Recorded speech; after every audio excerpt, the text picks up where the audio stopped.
Hello, friends, and welcome to Year 9. That's right, Season 9 of the Juicebox Podcast. This is episode 819.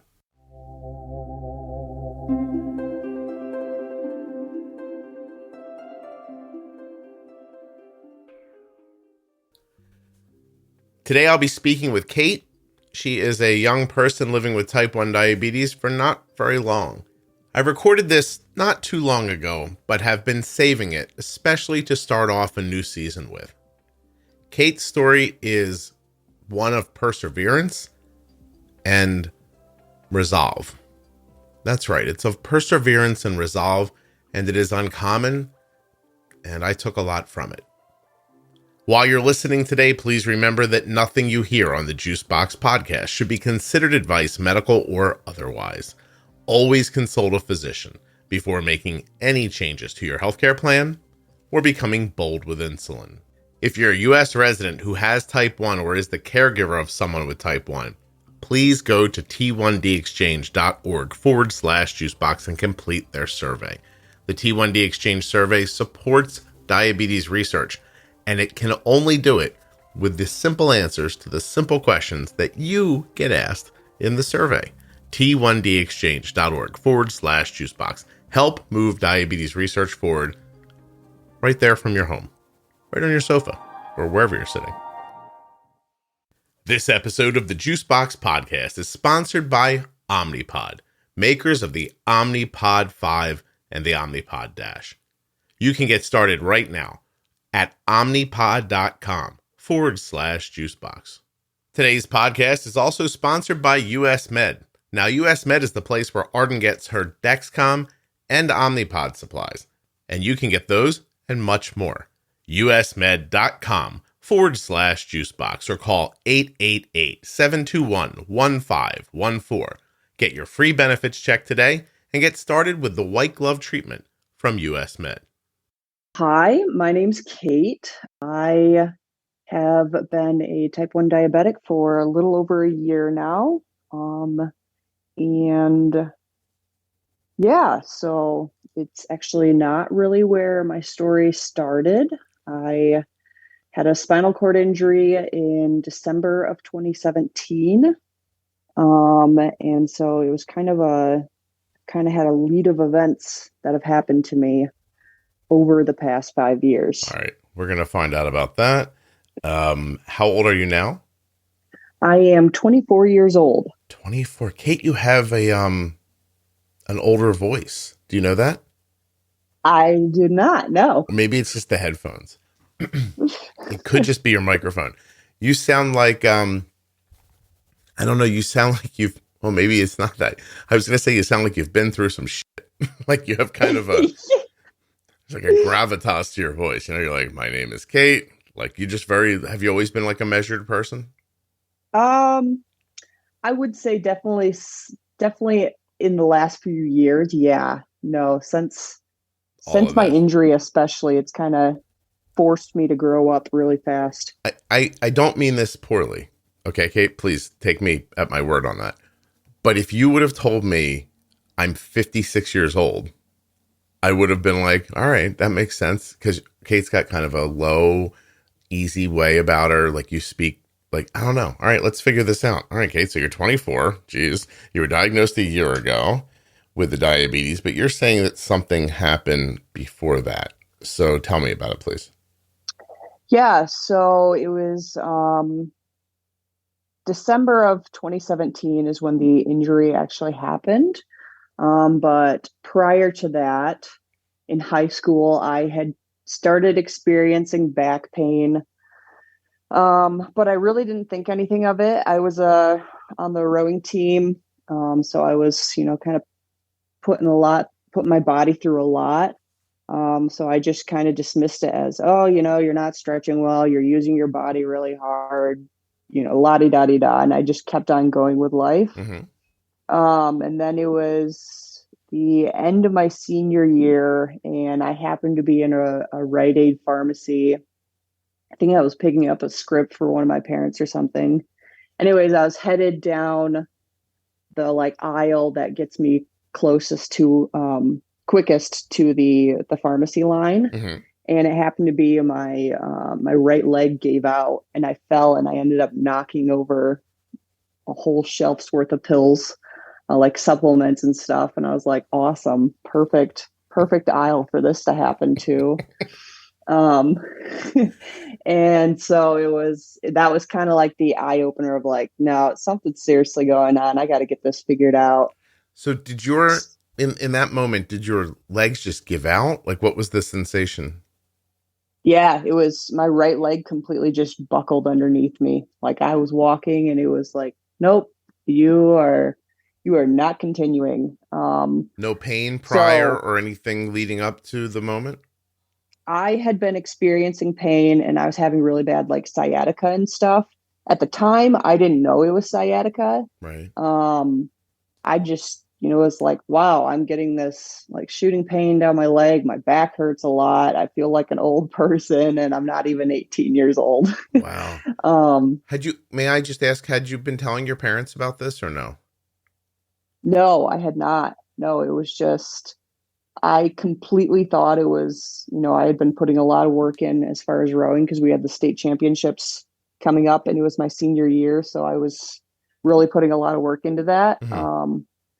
And I just dismissed it as, your body's going through a lot right now. Yeah. You're putting your body through a lot of work. Okay. I just dismissed it as that.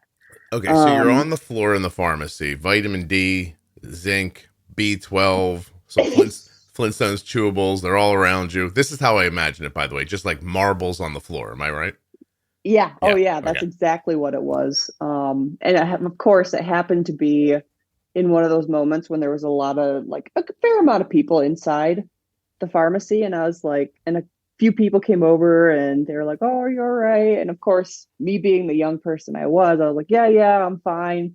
Get myself up, quickly start like picking up the bottles with these few other people that are helping me. And you can kind of tell they look startled, but I just tried to brush it off like, nope, I'm fine. It's okay. I just, stumbled or something. So we get it all picked up. I go to the pharmacy, pick up the script that I needed to pick up. And then, went about my day the rest of the day. And I think it was a couple days after that where I was like, no, I really gotta get this looked at. So I told my mom.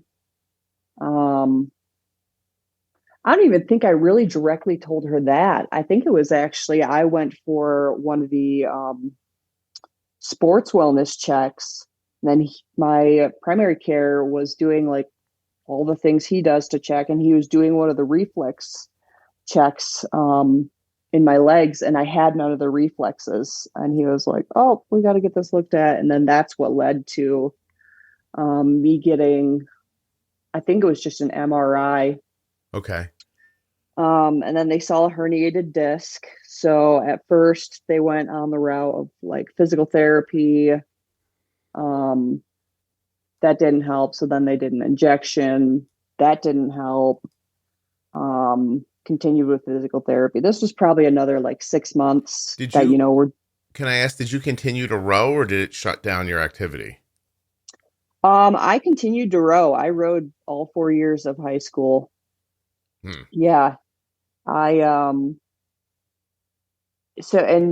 leading up to that, like, we saw the herniated disc and the doctor that they referred me to was like, oh, did you have an injury or anything? And I was like, no, not that I can recall. Like, no. Yeah. I sit on a thing and I go back and forth with my arms a lot. But other than that, and throw myself on the floor at the pharmacy, I haven't done it.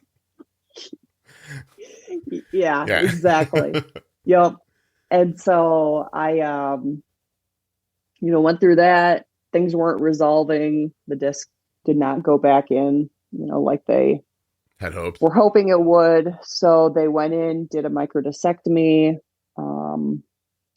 And it actually ended up failing pretty immediately. Like when I was in the hospital, they were doing all the tests to see if, is that nerve still being pinched? And one of the tests they did with my legs, it inclined them to do another scan and they saw that the disc had herniated. So we kind of went back through that whole process. that I did leading up to that first surgery. Okay. Things still weren't getting. Give me a second, Kate. They did a microdiscectomy, also sometimes called microdecompression, minimally invasive surgical procedure performed on patients with a herniated lumbar disc. During the surgery, surgeon will remove portions of the herniated disc to relieve pressure on the spinal nerve. They did that, didn't do anything for you. They went back to PT after that? Yeah. So we went back to PT. They were hoping that just because of the surgery, it was, the muscles kind of all got moved around and stuff, and that it would go back in, once the muscles are kind of back to their homeostasis kind of point. Did that sound like bullshit to you when they said it, or? I was young. I really young. Yeah, young and uninformed, and really didn't know what the heck was going on. I'm just like, okay, yeah, I want this pain to go away. Like, all right, let's continue with PT. And at the time, I was still in the mindset of like, okay, it's a little hiccup. Like, I'll get back to life, here.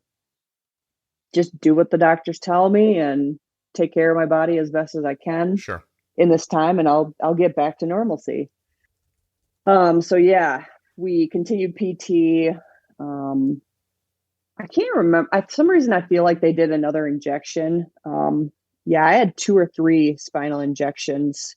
And then, yeah, so it still hadn't helped. They did another MRI. They saw that it was still herniated. So they went back in and did a revision laminectomy.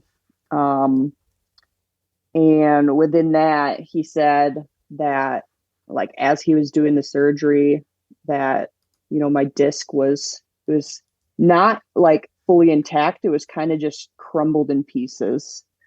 But within that surgery, something happened. We still don't have exact answers as to what happened, but when I came out of surgery, I had lost like all feeling in my legs, and actually I had lost feeling from about the C4 down, and a lot of movement from the C4 down. And so that then led to a long hospital stay of many tests being run and trying to figure out, what the heck happened. And to this day, they don't have exact answers, but their best guess is that I had either a spinal stroke or a blood clot that traveled up my spinal canal and damaged my spinal cord. Kate, you didn't get this done behind a Dunkin' Donuts or anything like that, right? No, I did not. Nope, it was actually at one of the best practices in Michigan. Wow. So, yeah. Holy nope, hell. It was. Can you describe for me a little bit at that age? I guess it doesn't matter what age you are, but waking up and having that experience, I mean, just devastating seems like the word, but can you talk me through the days afterwards?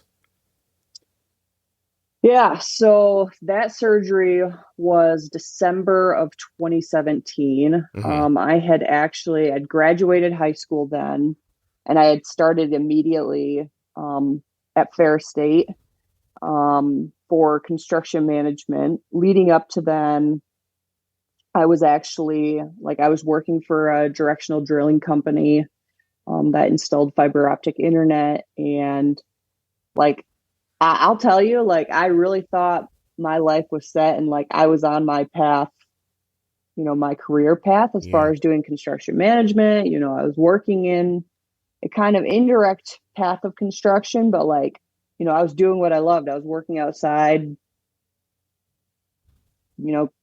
doing physical labor. Yeah. And that was what I loved. I was very much so an outdoor person. Okay.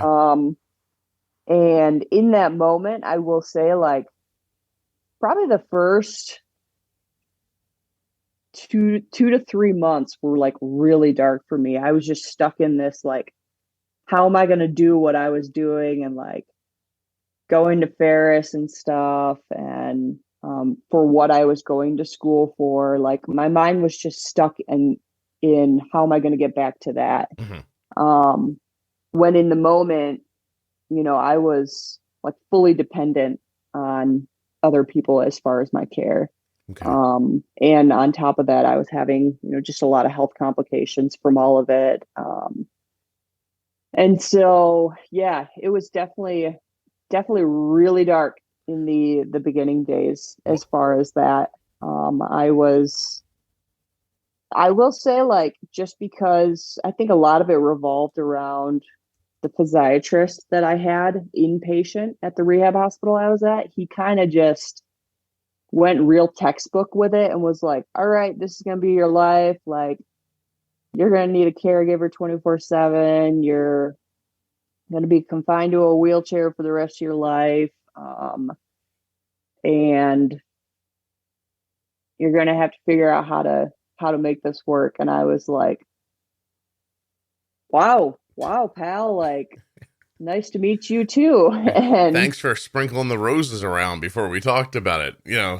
I mean, yeah, exactly. I wonder if it was it a he? It had to be a he. There's no way a girl It was talked a to you. he. Yeah. Yeah. No way any decent woman with any reasonable mothering skills said that to you. So I wonder if he had just seen people fight it for so long that he found that, I don't know. It seems weird to me. To me, it seems like almost similar to, if a person with diabetes isn't managing their diabetes well, start telling them about, if you want to lose a leg, I guess you keep going like this. Like it's really just a rough way to come at someone, when maybe a little more concern and care might help. But yeah, I just want to make sure that I understand everything. So this injury, a surgical injury, I guess is how we're thinking of it, right?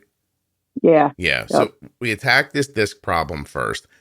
There's a surgical injury and it leads to, I want to understand, because I'm not good with the terminology, Kate. You're paralyzed? Is that that's the word?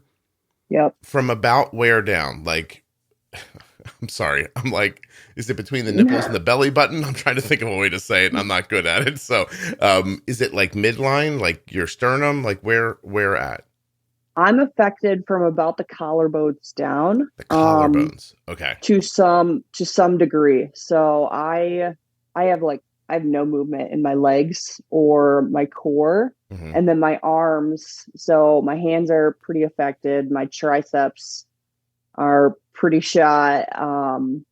And so it's kind of hit or miss. So they would consider me what's called an incomplete spinal cord injury. So signals are still being sent down the spinal cord, but they're fuzzy. They're mm-hmm. kind of messed up. They're not complete. Yeah. So, yeah.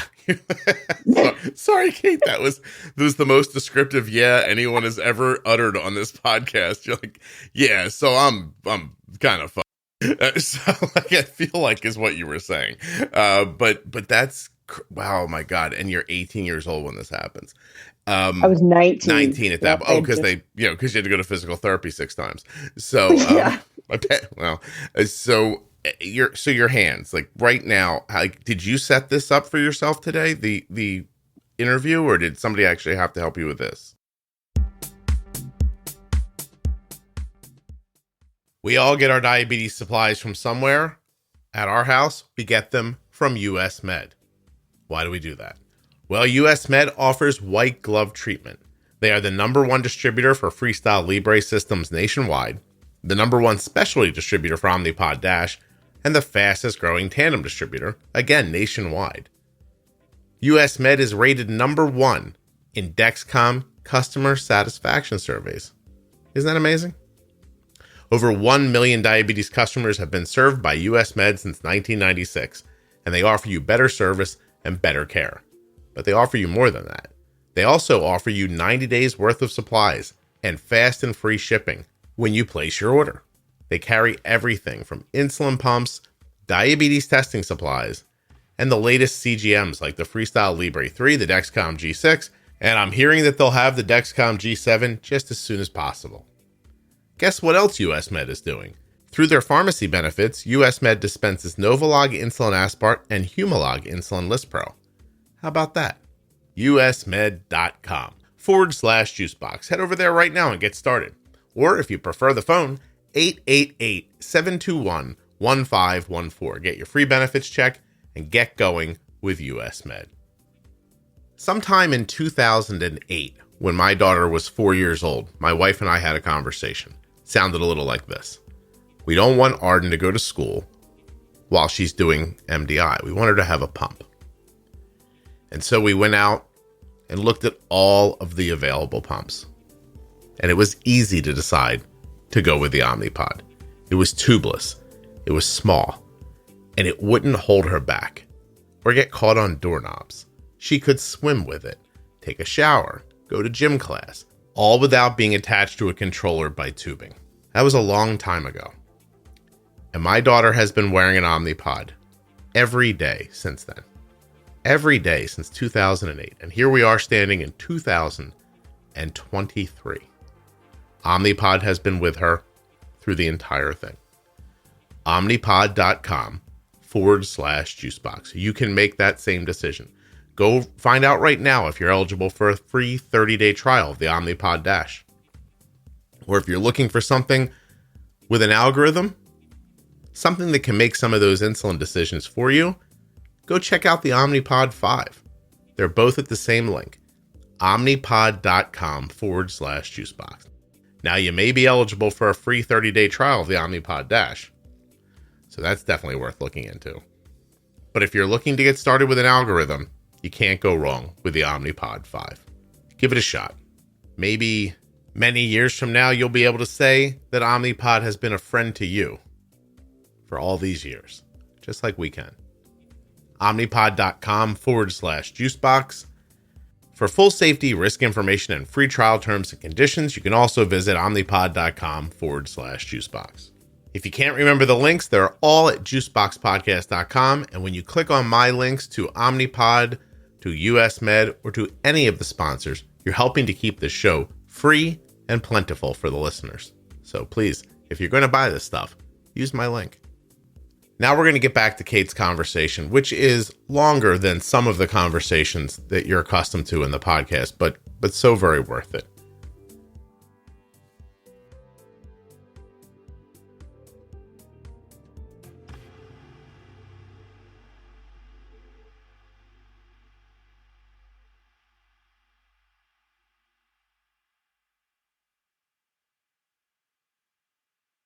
So I set it up myself. I will tell you, it's like everything for me just takes a lot longer. Mm-hmm. So like I got up about 6:00 this morning, got myself breakfast, got myself dressed. But it took me a long time to get to the point where I am. And like, I will tell you, it was definitely a bumpy road. Mm-hmm. As far as learning how to, transfer into my wheelchair by myself and even just propel a manual wheelchair by myself. Like that was the one thing in the beginning, they had told me, oh yeah, you're going to need to be in a power chair. And I was like, fuck that. Like, hell no, that is so inaccessible. That big bulky thing. Like my arms work. We're going to figure this out. And so so do you live by yourself? Yes, I actually do. Wow. So up until about a month ago, I was living with my parents. My mom, she comes home on the weekends, so it was primarily my dad and I. Mm-hmm. But even with that, like I would say 90% independent. For a long time, I had a nurse coming in a couple times a week to help me with, basic ADL things like showering and stuff, just because, wet surfaces is not always the safest, but. You didn't pick up any SEAL skills after this happened to you? Yeah. So go ahead. No. Okay. So you had somebody coming in. Kate, I'm so sorry. I'm fascinated and I want to get answers and I don't know how to be delicate just because I don't know the right words, but how do you go to the bathroom? Yeah. So because of my spinal cord damage, I'm on what's called a bowel regimen. And then also I have to use intermittent catheters to relieve my bladder and stuff. Mm-hmm. So none of that is voluntary for me anymore. And so that's another step in my life that it takes a lot longer than the average person, and it takes, having a regimen. And so, yeah, that was also in the beginning days, that was a huge hurdle for me because I was getting a lot of bladder infections. Mm-hmm. And so that was probably one of the biggest hurdles for me to get over in the beginning days. They had done what's called in the beginning days, we started me off on intermittent catheters. I was getting a crap ton of infections, like really bad infections to the point where I was like throwing up and passing out and stuff. So then they did a super. Hold on. Intermittent catheters, like the nurse showed up and gave you a Foley and that happened every once in a while? Or what does that mean? So Foley catheters typically are a catheter that's placed and it stays in place for, anywhere from 2 to 4 weeks, and then it's changed out again. An intermittent catheter is essentially a catheter that's inserted, drains the bladder, and removed. And who would do that for you? The nurse? I actually learned how to do it myself, but I also had help from a nurse in the beginning days. Okay, because you said the nurse was only there every couple of days, but you couldn't go a couple of days without urinating. That's why. Goodness. Yeah. That's why I was trying to figure it out. So you could.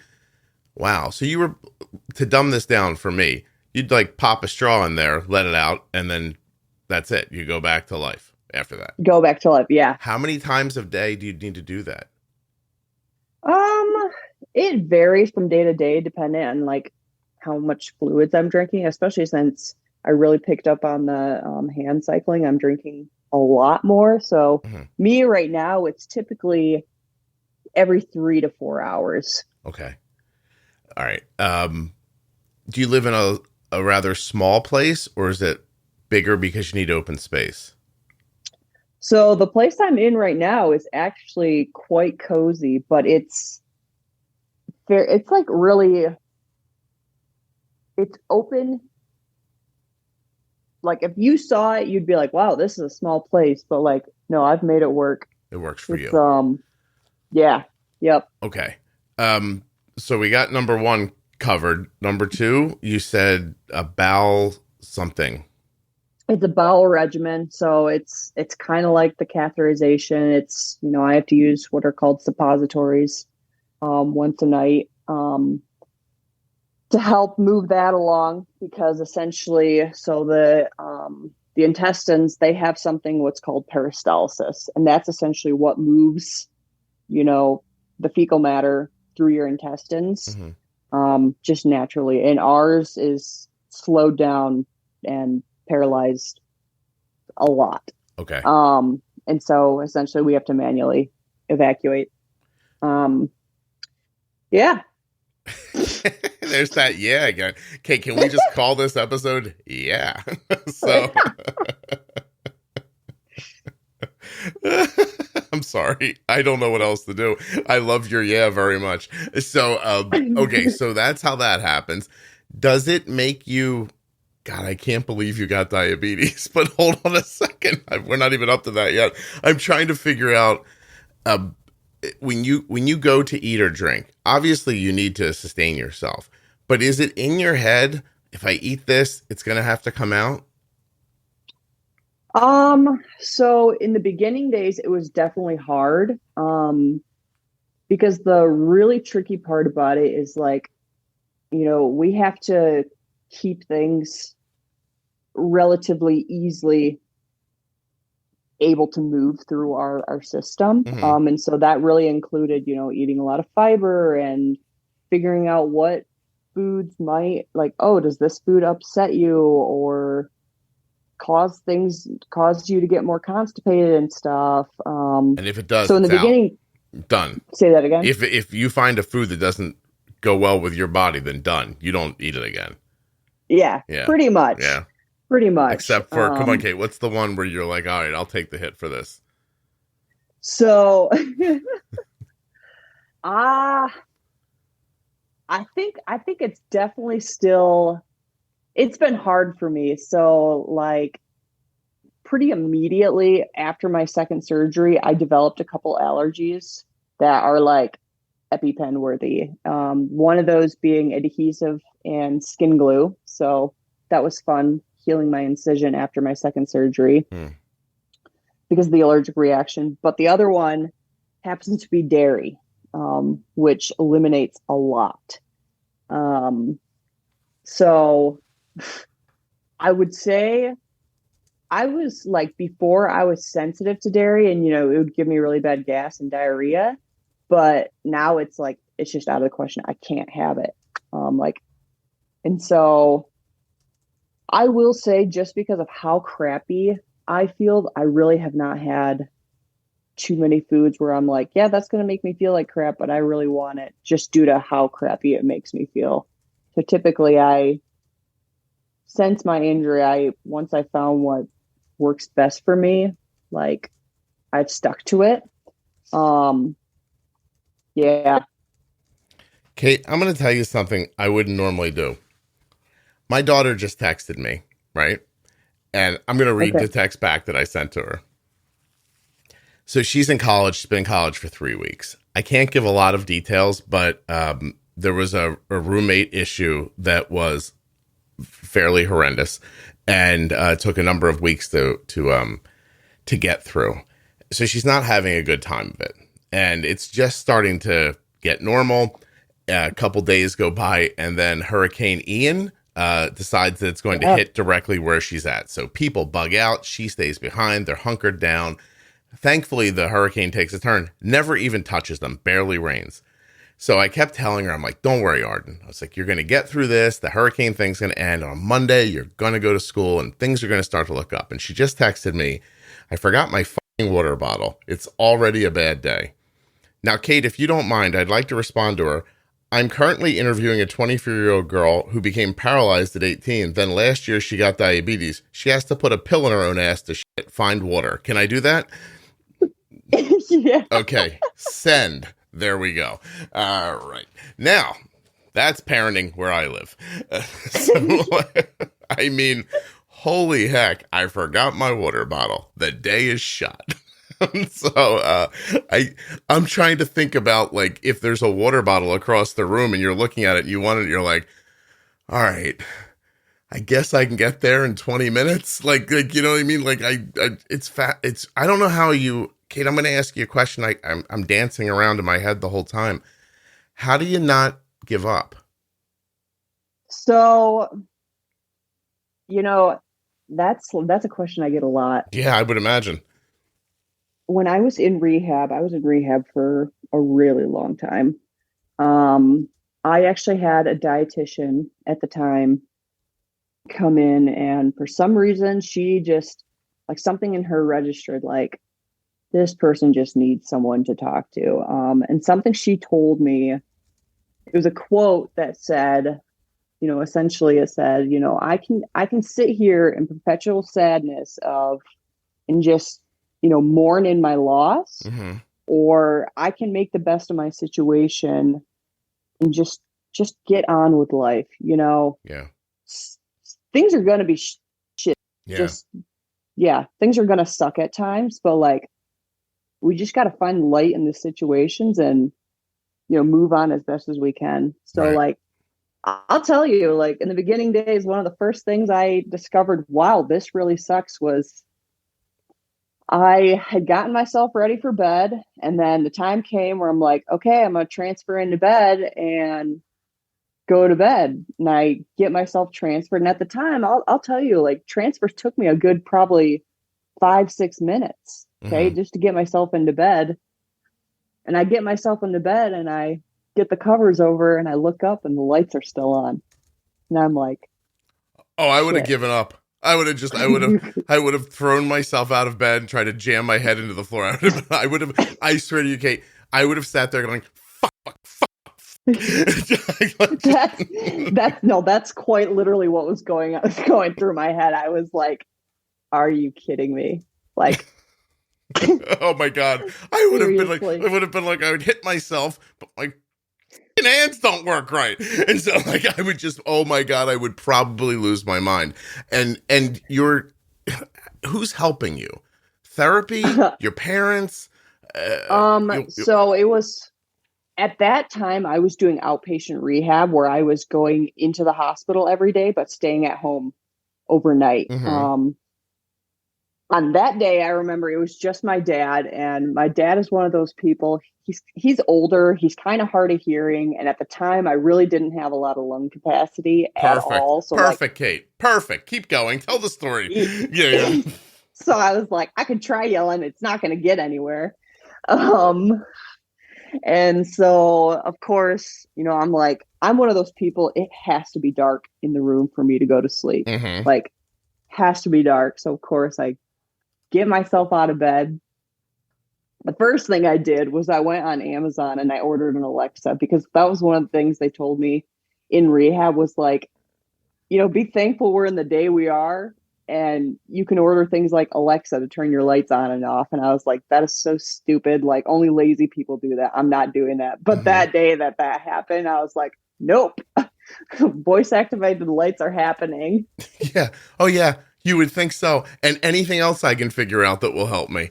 Oh my, yeah, I swear to you, Kate, I would have, like, oh, you gotta be kidding me. Because there's gotta be hindsight, right? Like there's gotta be a part of you that thought, I could have lived with the pain in my leg. Oh, most definitely. Yeah. There was, I will say though, there was never a point where I was like, truly like, just take me back. I will say, like, I definitely had points where like, man, I really, really, really miss my past, and like, this really sucks. Mm-hmm. But at the same time, I was put in a place where, fortunately, like, immediately I had an amazing support system around me to like adapt to this new life. The rehab hospital I was at, Mary Free Bed, they have an amazing adaptive sports, program. Yeah. Getting people involved with doing the things they love again, whether it be adaptive sports or just things within the community. And it happened to be, for me, it was actually like sports. So I discovered wheelchair rugby and hand cycling. And because of that, I was surrounded by other people who were going through very similar situations as me. And like getting to see that, life is definitely still possible, even despite this really circumstance. Yeah. Wow. That's amazing. I mean, I guess it's interesting because there is literally no other option other than that one, right? Because just dying is the other option. Yeah. That's exactly it. And it was one of those things where I was like, after I had that chat with that dietitian, it kind of turned over a new leaf where I was like, okay, yeah, this really sucks, but like, we got to do everything we can to make the best of the situation. And at the immediate time for me, that was just doing everything I can to be a part of community. So for the first probably year, it was trying out every single adaptive sport I possibly could, and physical therapy, outpatient physical therapy. And then the crazy hair in me decided, no, I really want to go back to work. And mind you, I still was going to school. I just transitioned to online because Really? yes. So if I'm not going to school, I don't have health insurance. Because I was on my parents' health insurance. I haven't so even I had to, like wrapped my head around this part yet. Is there, I mean, I just assumed there was disability that covered stuff like this, but is that not the case? it was not the case. My mom's health insurance is very stingy on like kids. Okay, yeah, you can stay on the health insurance as long as you're in school. Um, that's how we've interpreted it, because every year we get a letter having to submit proof of enrollment. So yeah, that was definitely fun How many in the beginning master's days. degrees do you have? Yeah, it was. So I think what we did in the beginning was like I was just doing one class at the university I was going to Hmm. because you just had to be enrolled part time. Sure. Um, and because the university I was at, the classes were accelerated, one class covered the credit limit. It was a class every 8 weeks. I understand. Um, yeah, so it was So you no, can do I this, Kate, you can do this till you're 26. Is that right? 26. Yep. Then what Yeah. happens? Then so actually being on the national team now for hand cycling, I have a health insurance opportunity. Oh, From they what did I'm like a under, group purchase for everybody? it's the National Medical Network. I not fully understanding it yet, but we're still kind of looking through all that and like getting a full understanding of that because yeah, let me tell you, I'm definitely a deer looking into headlights as far as the day I come off my parents' health insurance. You're making me think of, hold on a second. This is going to be ridiculous, okay? But I believe the Mennonite church, which I do you know what that is? Mennonites? Yeah. Okay. Wow. All right, Kate. Well, cool. Was that one of the classes you took? No, it is not. I believe the Mennonite church has done I think they have like car insurance and like insurance for their homes. I don't know if it's health insurance too. But there's such a large group of people, they're able to purchase insurance. So if you're part of the church, you can get this insurance. Please don't ask me how I know this. And it's one of the weird things in life that I remember.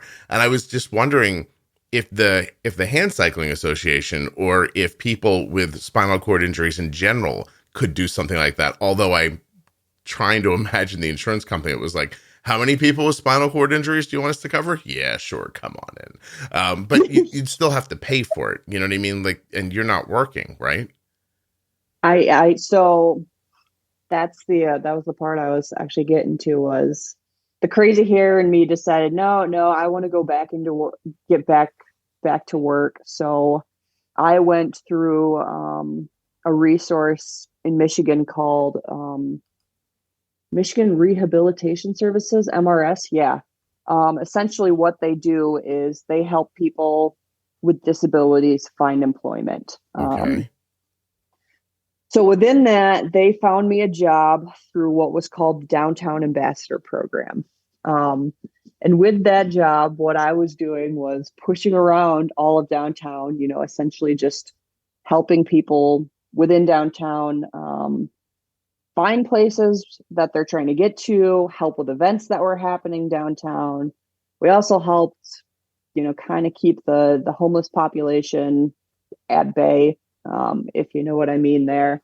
I don't, Um, but at best, do you whips and chairs or like do you take no, them it's to just so in Michigan, they do a really, really good job as far as, just enforcing upon the homeless population. Like, look, yes, you're homeless, but, please keep our city decent and like, just don't make us look trashy, so essentially. do you sort of just kind of go around and do civic pride with them? Um, just essentially like, if you get the homeless people who are, heavily intoxicated with alcohol or drugs, then, we have to call the police, get them involved. Um, All right, Kate, I have to tell you, I have so many questions. I don't know if I can let you answer any question longer than 30 seconds because I need, do you drink? I do not. Did No. you before? Nope. No. You get high? Nope. Did you before? Nope. Do you It's want I'm to? I'm definitely not an adventurous person when it came Comes to to all those things. that. Okay, that's fine. What else? Oh God, do you date? Yep. So I'm actually engaged. He and I met when I was at Ferris, so before my injury. Um, so actually when my injury first happened, he kind of became a like stressed mess. And I just had to like, step away a minute and be like, look, I've got like a lot happening with me, and I need to figure myself out. I can't figure myself out and help you figure this out, Right. just with how bad it was. So we took a pause for a while, but then we started dating again, and now we're engaged, and we have been for about 3 years now. All right, Kate, you know what I'm going to ask you next, right? Yeah. Okay. As much as you want to answer the question, how do you be intimate? It's different for, different for everyone. Mm-hmm. It definitely, a lot of it was just figuring out what works best for us. We're actually long distance right now. And actually we have been throughout the entirety of our relationship, just because we lived 2 hours away. And Okay. since I left Ferris, he was still at Ferris at the time, finishing up his degree, but I was back in Grand Rapids. Mm-hmm. And so, for us, a lot of it has just been like time to see each other in general, just because of us working with two completely different schedules I see. now. And now that I'm in Colorado, he's actually still in Michigan, but working towards figuring out like, all right, what's the next steps for me to be able to move out there. So I hear yeah, you. no, our relationship through our whole relationship has been long distance, but upon the grace of God, we've really made it work. Wow, that's amazing. You're also amazing is your activity life. As you don't mind if I'm Facebook stalking you, I imagine, while we're talking. So, No. you have like I see you racing bikes, shooting guns. Here, I don't know what this is. Are you zip lining in this photo? What is Oh, this? goodness. A yellow helmet, seated in a look at, you're like, I don't know. I do so much stuff, Scott. I can't keep track of it all. Yeah. Yeah, I was. I got a I canoe was here. ziplining. I mean, a canoe. There's wheelchair. Is this like basketball? Am I seeing all this Is it correctly? the big tank looking chair with this gnarly looking net on the front of it? I don't know, Kate. How many things? Why are you making me look lazy? What is going on? Is what I don't understand. Why am I looking at your activity and going, I got to pull it together and at least do as much as, I'm sorry, how do we characterize it? Parallel, what is it? Like, how am I not doing as much as you is what I'm thinking. And I'm feeling very badly about myself. Okay. Tell me about the bike races a little bit. How far are they? So they vary in distance. I do two events called the individual time trial and the road race. The time trial is essentially a race against yourself, and then whoever at the end has the best time wins. So it's really challenging because you don't see who you're racing against. You're not chasing the mouse the whole time. Mm-hmm. And then the other one is the road race. Those ones are typically longer. The time trials that I have done so far have been anywhere from like, I'll say 8 to 15 miles. And the elevation within them vary greatly. And then the road races are typically a lot longer, and those can be anywhere from 20 to 30 miles. Oh my God. I don't like driving that far. What do you think of that? All right. All right, Kate, I think it's time. I think I understand your life well enough to move on to this. You, my God, you get type 1 diabetes. Yeah. How that probably felt like you left every light in the world on and got into bed, I'm imagining. So, first of all, any autoimmune issues in your family line, etc.? So I'm a John Doe when it comes to family history. I was adopted in 2004 when I was 2003 or 2004 when I was 4.5, from Ukraine, and we have none of my family history. So as far as figuring out me and my health has been like something happens. Oh, okay. This is what we got to deal with now. Okay. Yeah. Kate, I'm adopted as well. Are you? Yeah, I know exactly how you feel. Like you just everything. Well, listen, I don't think it's fair to say I know exactly how you feel, but on this one point, I know how you feel. Like just everything is a mystery, and you have to figure everything out from step one. No aunt pulls you aside at Thanksgiving is like, listen, if you fart a lot after dinner, here's what you should do. It happens to all of us. Nobody talks about it. Like you don't get any of that stuff. You get like, I have a problem and I have to figure out what it is on my own because there's no one there to help. So you've got that going. Wow. How are your parents? I'm going to just side rail for a minute. How are your parents with this injury? Like, did they both handle it gracefully, or was it hard for them? I have yet really to talk about with my dad. He's always kind of been sheltered with his emotions. He's never really been good at expressing them. Mm-hmm. So he was pretty quiet through the whole thing. My mom, she is definitely a lot more expressive with her emotions, but in a good way. You know, she and I are definitely very close. And so it was definitely hard for her in the beginning. But at the same time, I think I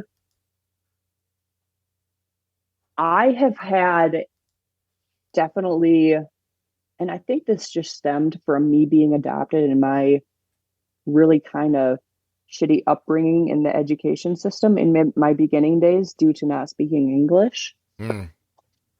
I have always, if something major happens, like I definitely want to have a full grasp of it and like have full control. I've always been that way. And so I think things have gone as smoothly as they have just because of that aspect of things where I'm like, nope, this is shitty, but like, all right, we got to figure this out, keep the road as smooth as possible. I can't believe you had to learn English on top of all this too. That's Yeah. Oh, Kate, has there ever been 3 months of your life where you're like, hey, this is going well? Yeah, it's one of those looking back at it type things. You're like, wow. Yeah. Yeah, no kidding. It's one of these things where like in a way it sounds weird, but like I'm so thankful I've had everything happen to me that I have had happen to me because like it's just made me so much more thankful for the things I do have. Mm-hmm. And like the opportunities that have come across. Like I'll tell you, yeah, I've gone through, definitely had a lot of hardship as far as, just making it in everyday society. And I definitely still do to this day have my down days, but it's at the end of the day, it's all been worth it. Yeah, I mean, obviously everyone has up and downs, and I imagine you did as well. Like that doesn't surprise me. But your overall attitude about this is astonishing.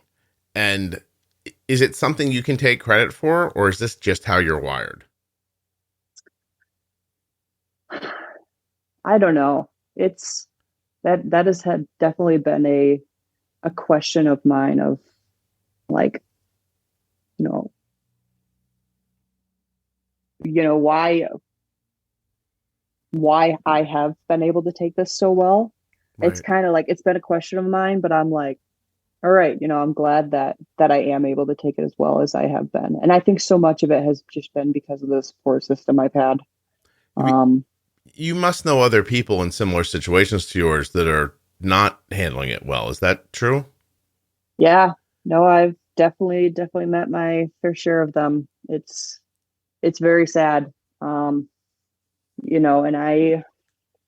I've done everything that I can, as far as at the end of the day, you've even said this in your podcast, like we can do as much as we can to help others, but at the end of the day, it comes down to you and you putting in the work to make the best of your situation, or to make out what you want of your life, right, and of your diabetes or of your spinal cord injury or whatever it be. And so, that message right there kind of has been what I think has helped me get through so much. I still want to be able to enjoy life and enjoy the times I have with those around me. Right. And so you just have to keep on keeping on. Does your injury impact your life expectancy? Yeah, it definitely can.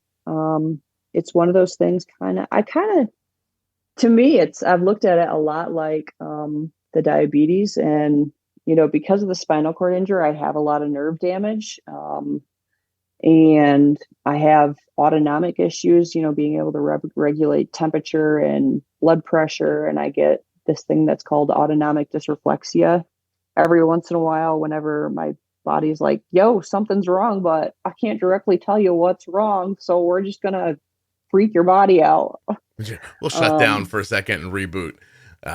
Yeah, great. Yeah.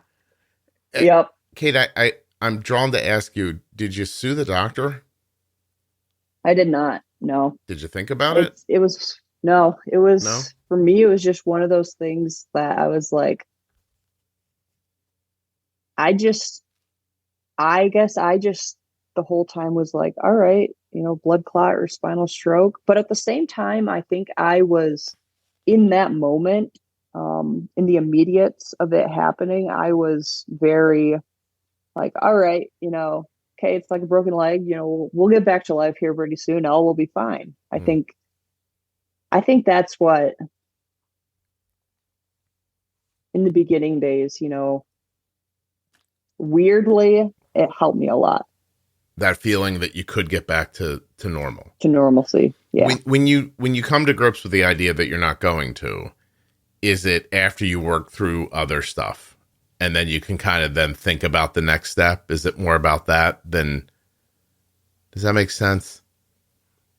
I may ask the question wrong. I think for me, a big part of it was just, getting involved with adaptive sports. Adaptive sports has been a huge part of my recovery as far as, the mental side of things. And just being okay with, all right, this is my situation. Life still can be really, really, really, really uplifting, and there's a lot that I still can do with my life. And so, for me, it was just the community that I was surrounded with helped me tremendously. Wow. It's amazing. So, I'll just ask you, when you're in your situation, what's the first thing you notice is up? But it must have been crazy being diagnosed with type 1, right? Like, what did you notice first? Oh, okay. So I'm kind of one of the similar stories of, I go on a vacation and then it hits the fan. So I had been working at Amazon for, oh gosh, a little over a year at that point. Okay. I started right at the beginning of the pandemic. So maybe a little longer. Oh gosh, time flies by too fast. Anyways, so I was working at Amazon. Our building was brand new. It had literally opened, like the pandemic happened, our building opened. So we're like figuring out a pandemic on top of opening a brand new fulfillment center. And so because of that, I was working a crap ton of hours, like easily,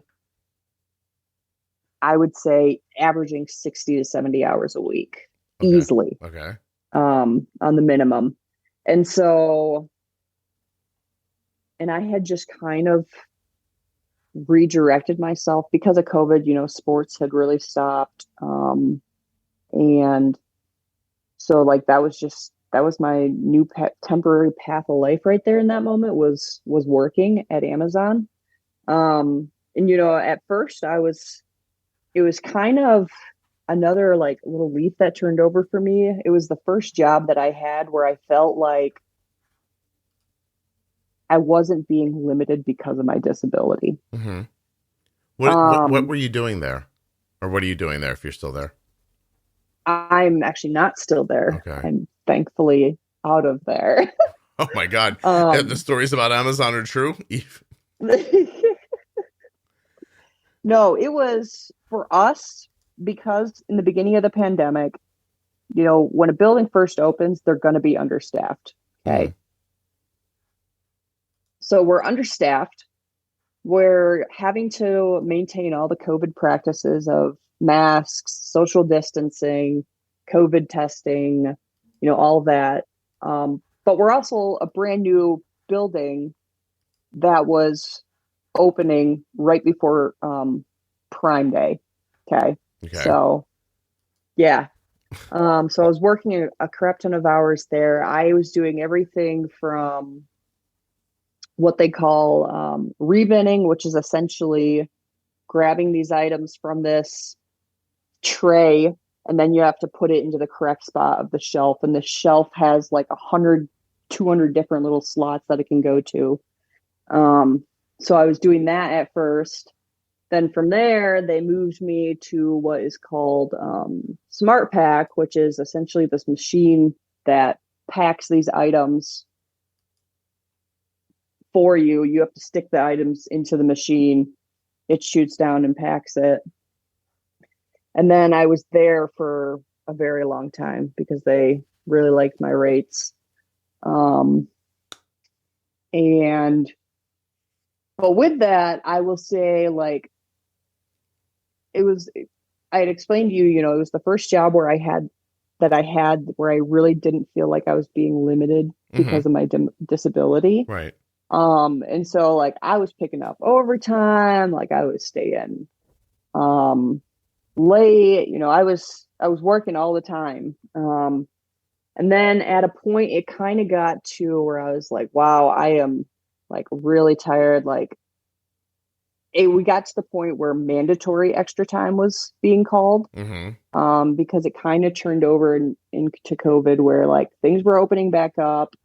And then all of a sudden people aren't wanting to work in physical buildings anymore because they've been working from home all the time. Yeah. And so then our building, and still to this day, started experiencing like really bad employment shortages, causing them to have to call MET week in and week out, like all the time. And so, then we're working a lot of MET, which is mandatory extra time. And, it was another one of those things. All right, it sucks, but I'm just going to do it. And then fast forward kind of closer to when I took my first vacation from there. I was going to a camp actually specifically for adults with spinal cord injuries. And it was in Indiana, and I actually drove down there.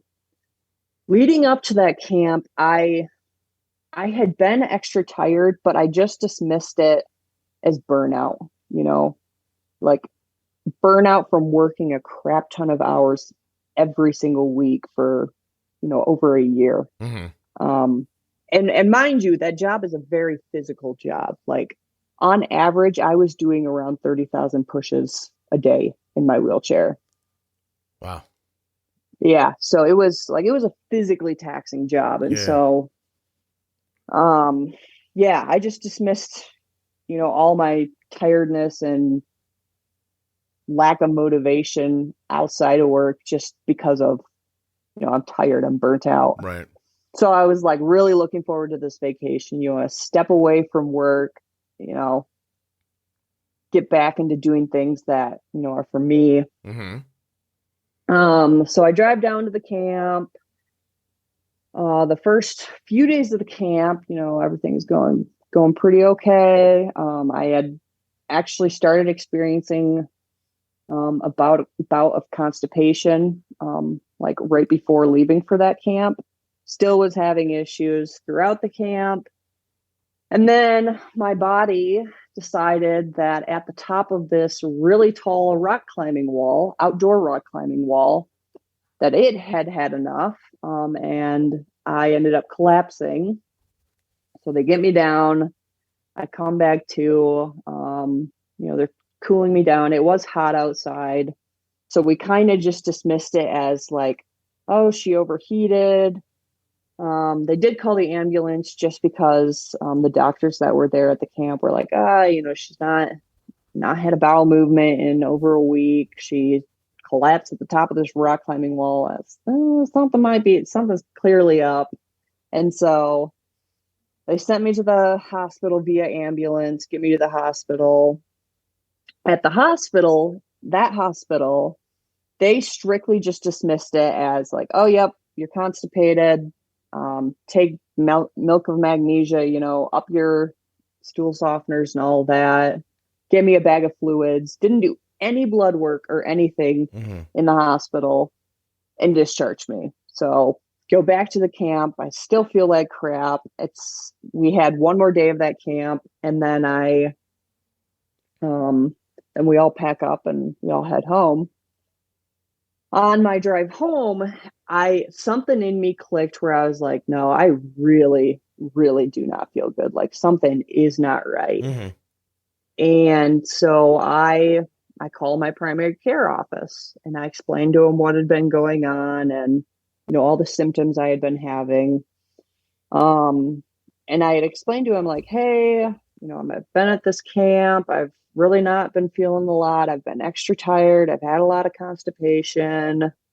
And he kind of asked me a couple of questions like, oh, how's your fluid intake been? Thinking I might be dehydrated from just being outside and stuff. And right. I was like, nope, I've been drinking freaking gallons of water. Like we're doing just fine there. And, then just within the conversation, something within him was like, hey, you need to get to the hospital as soon as you get back here in Michigan. I think you're in diabetic ketoacidosis. And wow. I was like, over the phone? Over the phone. And I'm sitting there like, what the? Yeah. Like I was just sent via ambulance to a hospital and you're telling me over the phone that like, whoa, buddy, you got real problems. That's well done. People must be embarrassed for two reasons about this story while they're listening to it right now. First of all, if you have diabetes and you're not as active as you want to be, Kate was diagnosed with type 1, paralyzed, rock climbing. So really try harder. And the other one is the doctor who was able to look past all of your normal problems and just look at the symptoms and say, okay, if Kate was any other person, what would I think this sounded like? That's really astonishing. Yeah, he has been like my favorite provider I have ever had. Well, yeah. As far as just general care. Mm-hmm. Like the things he has noticed about me, even despite my already effed up body, has been, I'm like, holy crap. No, like, that's well done. He is truly an amazing, amazing doctor. Yeah. And so I'm it's another one of those like deer in a headlight moment. And I'm just driving down the road. I actually ended up pulling off to Scream? A truck stop. Okay. And like I sat there for a minute like, holy shit, what the hell is happening? Now, mind you, at this time, I like when he said diabetic ketoacidosis, I knew what it was. Mm-hmm. Just because my family, my dad, he was a cardiac ICU nurse. My mom, she works in healthcare. Like healthcare is in our family. Yeah. So I'm sitting in that truck stop and like I didn't even get out of my car. Like I didn't do a walk around or anything. I'm just kind of sitting there like, holy, what the hell is happening? Yeah. So I didn't even call my mom or anything in that moment. I was just so shell shocked at the moment. I was like, wow, like what's Is it next? yeah, And it was is it just a generalized ringing in your head, or are you doing the math about your current situation and adding diabetes to it? that, Yeah. that right there, my current situation and adding diabetes to it. Okay. I very quickly went to the dark side of diabetes, and I was like this cannot be happening. I've already got nerve damage. I already have wound healing issues because of my nerve damage. This is the Mm-hmm. last thing I need, Right. And so I kind of got myself a little regathered, drove the rest of the way home, got to the hospital there, and he my primary said, like, okay, when you get here, just let them know while you're here. I'm gonna let them know you're coming. La di da di da. So I did. Mm-hmm. They immediately got me like a bed admitted. Surprisingly, mind you, this is in the middle of another wave of COVID.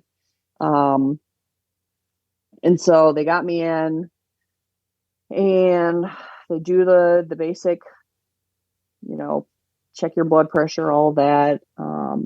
My blood pressure was really high. I I think I want to say a lot of that just was due to me being like stressed in the moment. Mm-hmm. And so they do that, then they do blood work. The one nurse, she did a finger prick. She was like, yeah, your blood sugar's really high. This is not good. And like, it's one of those moments where you're like, when a nurse is worried in a hospital, it's bad. Mm-hmm. And I kind of just did a deep swallow, and then I asked her, I was like, okay, what is it? And she was like, it's in the 800s. And I was like, Don't know holy what that means, but it sounds high. Yeah. no, I knew what it mean. Oh, I you knew what it knew that? meant. Oh, no kidding. Oh. Yeah, no, I knew what all this meant. And I'm sitting there like, I just drove 6 hours home with my blood sugar over 800. Yeah, that probably wasn't great either. Um, Yeah. well, okay, Yeah. Kate. So obviously they get your blood sugar down and they get you set up, but I want to go over just contextually the operation you have of your hands before I ask you about how you handle your diabetes. So, how are your fine motor skills? Um, Okay. they're not so hot. So, Your you arms are know, really are the best operating part of the system between your shoulder and your fingers. yes. Okay. Yeah. Yeah. So she tells me that blood sugar, but in this whole situation, they're looking at me as an incompetent patient as far as being able to take care of myself. They're not really like treating me like I'm someone who takes care of myself. Mm-hmm. And so, they're kind of just doing everything without out telling me. And I don't know why in the moment I really was not like, hey, what's going on? What are you doing? What's this? What's that? Like, why are we doing this? I was really in shell shock in that moment. So I stayed in the hospital. I think it was about 5 days. Yeah. I was in the hospital about 5 days because I also had a bowel obstruction amongst all that. And so, long story short, they get me taken care of, and they had, I don't even think it was an endocrinologist. I think it was just their diabetes educator they had in the hospital. Pretty much just came and gave me a little pamphlet of like, all right, this is your short acting and this is your long acting insulin, and this is how you're gonna administer it. And I'm like, What what the now? yeah, exactly. Like, like, what? And so I'm kind of still just this whole time I just feel like a deer in Yeah, headlights. sure. I I never felt like, I did not leave that hospital feeling like, all right, okay, we got this. We're gonna figure it out. It's gonna be okay. Like, I felt like I'm holding these two little grenades that could possibly kill me. Like, I'm probably going to mess this up at some point, and that's that, and we're done. yeah. Yeah. So I then, the one thing they had directed me to do is like, oh, you need to call your primary care office to do a follow-up admission appointment. I called them. They had been expecting me to call, and she was like, oh, yep. Can you come in? It was literally 2 days later, which that also blew my mind because all my other appointments I had tried to schedule since COVID was like, oh yeah, you're not going to be able to be seen at this time, or you're waiting 6-7 months. So I was very surprised. So he gets me in, and then he then actually had, within that appointment, gotten a hold of one of the spectrum endocrinologists. They actually immediately set me up with the Dexcom G6 and the t:slim X2, and it was solely because of being a quadriplegic. Yeah, they pushed it through for that. Okay. Yeah, they pushed it. They really pushed it, and so that was really helpful. But at the same time, I was like, okay, that's one part of the hiccup solved. I'm not having to continue to figure out how to give myself these injections, with not working hands. And so we got that set up. I did it was actually in the doctor's office, kind of via the telemedicine, the training for it. They got me set up with the basal and control IQ. And so, they get me set up, and with the person who was training me, she gave me a bit more information as far as like carb ratios and your basal rates, and, as basic of a good understanding as you can get, except still not, exactly what you need. So I'm like, okay, a little bit more information. That's nice. All right. So now I have the insulin pump and the Dexcom G6. And that was the beginning of me really getting to see, what exactly is happening with my blood sugar. Because mind you, throughout this whole thing, since they had got my blood sugar down, I'm kind of back to a point where I'm like, all right, I feel okay, feeling better, Right. Everything's okay. But then once I got the Dexcom, it was like I started to realize like, oh, low blood sugars, oh, high blood sugars. But I wasn't getting any like autonomic response as far as my low blood sugars or my high blood sugars. Yeah, I have so many questions. So first of all, can you can apply your Dexcom and your pump on your own? Yeah. Okay. Yep. It takes a little longer, and every once in a while there's a mess up, but you can get it done. And so you can fill I can get it done. Can fill the pump. Is it t:slim use cartridges, or do you cartridges? Okay. Yeah. Yep. Okay, so that is something that's doable. What about your absorption? Like, do you have to bolus the same as other people, or do you not need to pre-bolus? Do you need to pre-bolus more? When you're low, does juice and things like that hit you the same way? Those questions.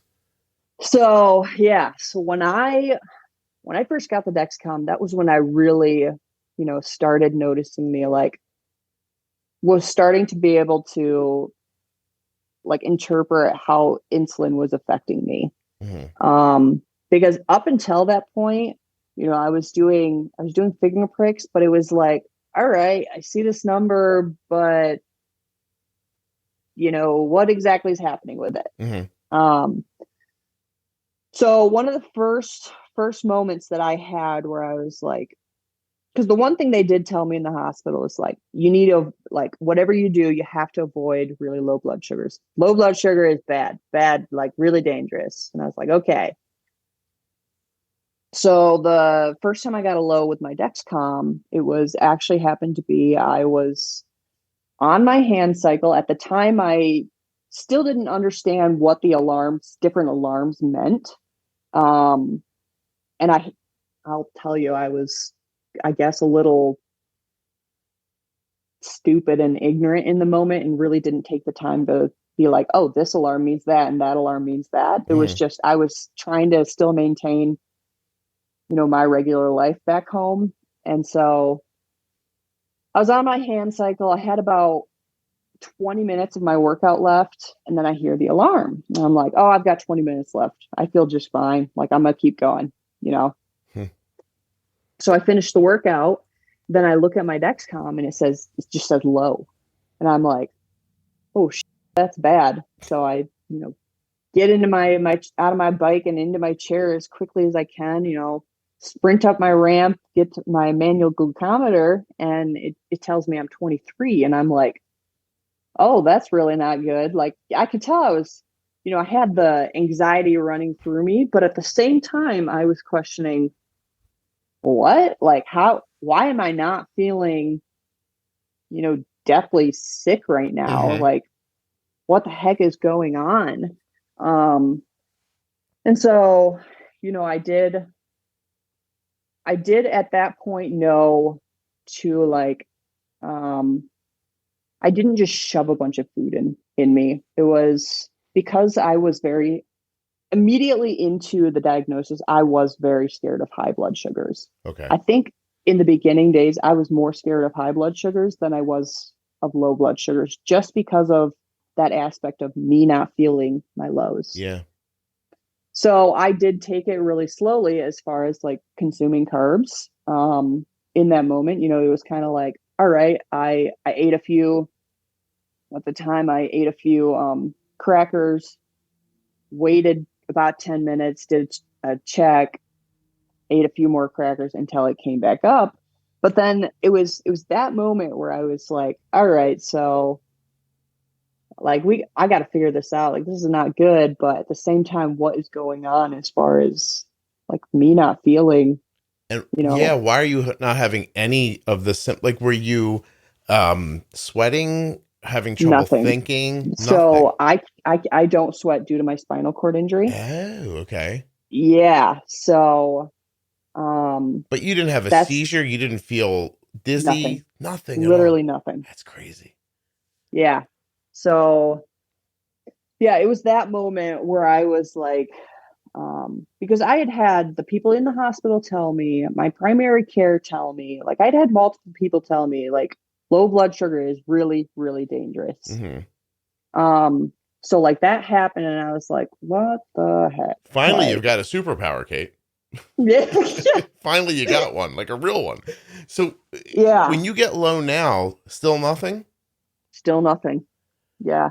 Jeez. Except for, I'll tell you in a little bit, but so I had that low, and that was really the turning point of me like, all right, we've really got to do some digging as far as figuring this out. And so that was when I started getting on the internet, because he had referred me, my primary had referred me to an endocrinologist to actually be able to get into an endocrinologist. Mm-hmm. And it was 4.5 months out from me being able to see them. No problem.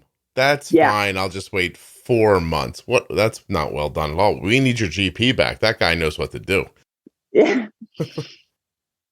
So in that moment, I'm like, all right, we got to figure this out. I have, thankfully, I have been a big podcast person. As far as for me, it actually first started with listening to podcasts for like fitness and nutrition. Mm-hmm. Just dialing in my nutrition to build muscle, because I was like, all right, I've got all these atrophying muscles. Like, I got to be able to keep some sort of muscle on and develop the muscles that do still work. So it started with, that's really what started me in the podcast realm. And so then I searched type 1 diabetes. Actually, it was first within Google, and I found a lot. I found your podcast. I found Mastering Diabetes. I found the FTF Warrior. Like, I looked at all of them. Mm-hmm. I definitely did not just look at one route and decide, all right, this is how you take care of diabetes. Like, I really took it all in. I bought a crap ton of books as far as, diabetes. Like I wanted to be able to figure out every aspect of it. Cause I knew off the bat, insulin's a hormone. So like everything under the sun is going to affect that. And so a lot of it was just figuring out, for me, based upon how I'm living now, what do I got to do to be able to get this part of me better managed? Right. And your podcast was definitely a huge part of that. Huge part of that. So, I started figuring it out more. To this day, I'm still living in like, I just do not understand, why my body has no autonomic cues as far as lower high blood sugar. Yeah, well, Kate, but the thing is that and I'm sure you know this, you figured it out already, but just because you don't have the cues doesn't mean that the bad thing at the end of the line is not going to happen to you. Like there is a low blood sugar low enough where you're just going to shut off. You're just not going to have any of the lead up to it with the seizures and, that kind of stuff. You're just going to, I'm so sorry to say this, like you're just going to die if your blood sugar gets too low. Yeah. No, it's, so that was, how do you handle that? It's been scary. Yeah. Like it's definitely brought on a lot of stress on my part. Mm-hmm. Just because it's brought on a lot of stress, but I will say, and it's actually more so been in the recent days because of something I had happen recently. What happened? Well, leading up until then, I had actually started to get really good at managing like my time in range and stuff, and my standard deviation have been doing really good. Mm-hmm. And then the instance that I had recently, so I just moved to Colorado. It's almost been a month now. God, time's flying by.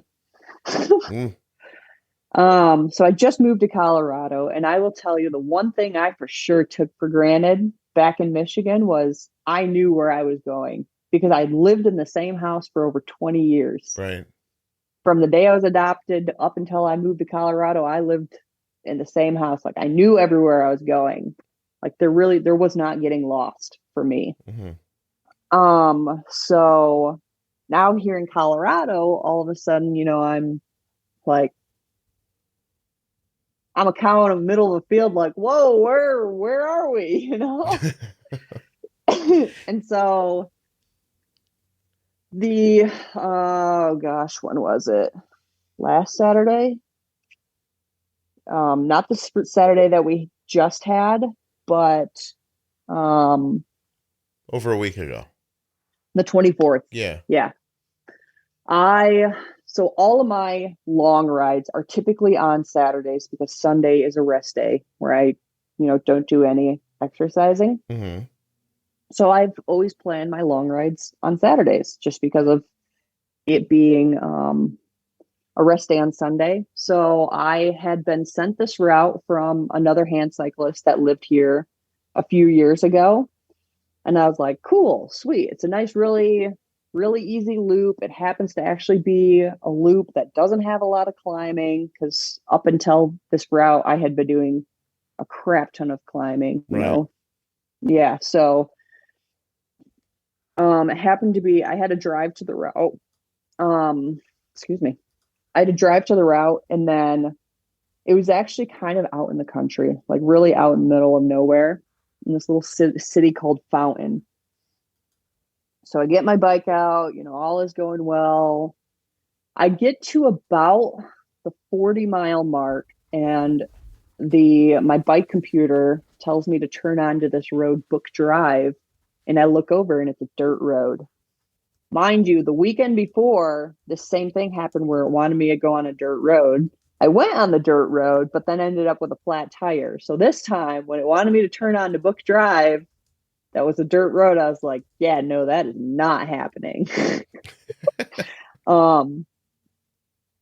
So I at first I did actually turn on to the dirt road, but pretty immediately, like probably 10 seconds in, I was like, yeah, this is not going to work because it was a very loose dirt road. Like it was a sandbox dirt road. And so I get back onto the pavement. I then stop, look on my bike computer to see if maybe there's a road a little further up that I can turn onto.